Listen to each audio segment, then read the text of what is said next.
নমস্কার, আমি মল্লিকা। আজকে একটা নতুন বিষয় নিয়ে আমি চলে এসেছি।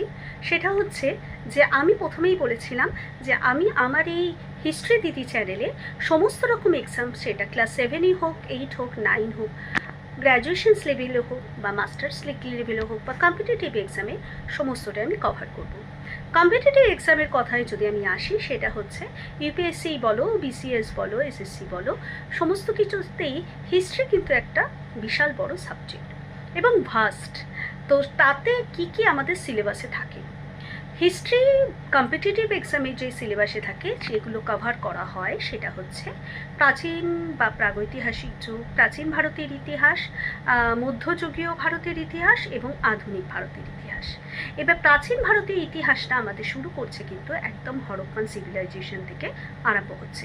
হরপ্পান সিভিলাইজেশন থেকে আরম্ভ করে আমাদের গুপ্ত যুগ, মৌর্য যুগ, তার আগে সমস্ত কিছু যেই বিশেষ করে মগধের যে ষোড়শ মহাজনপদের যেই বিষয়টা সেটা আসবে এবং তারপরে আমরা চলে আসব কিন্তু আস্তে আস্তে দিল্লি সালতানাতের দিকে। 5টা দিল্লি সালতানাত আমরা পড়ব।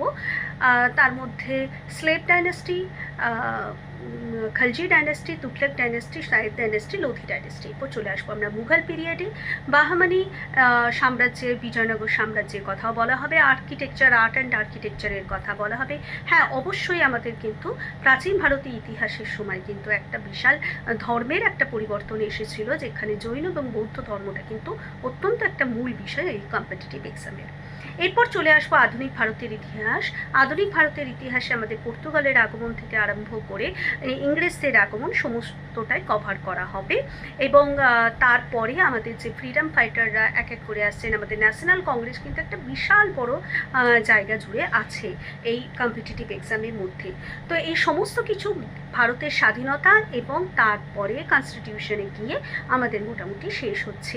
তো এই হচ্ছে ইতিহাসের সিলেবাস আমাদের যে কোনো কম্পিটিটিভ এক্সামের ক্ষেত্রে। ভাস্ট একটা সিলেবাস, কিন্তু আমরা যদি খুব সিস্টেমেটিক্যালি পড়ি তাহলে কিন্তু অতটাও টাফ মনে হবে না। প্রথমে প্রাচীন যুগীয় ইতিহাস থেকে আরম্ভ করে একদম 1947 স্বাধীনতা পর্যন্ত যদি আমরা প্রত্যেকটা পিরিয়ডকে খুব ভালোভাবে ভাগ করে নিই তাহলে অসুবিধা হবে না। আমি সাথে আছি, প্রত্যেকটা বিষয় আমি তোমাদের হেল্প করব। কারোর যদি কিছু এক্সট্রা জানতে ইচ্ছা করে অবশ্যই কমেন্টে জানাও, আর অবশ্যই আমার চ্যানেলটিকে সাবস্ক্রাইব করে রেখো। ধন্যবাদ, আবার দেখা হবে অন্য একটি ভিডিওতে। ধন্যবাদ।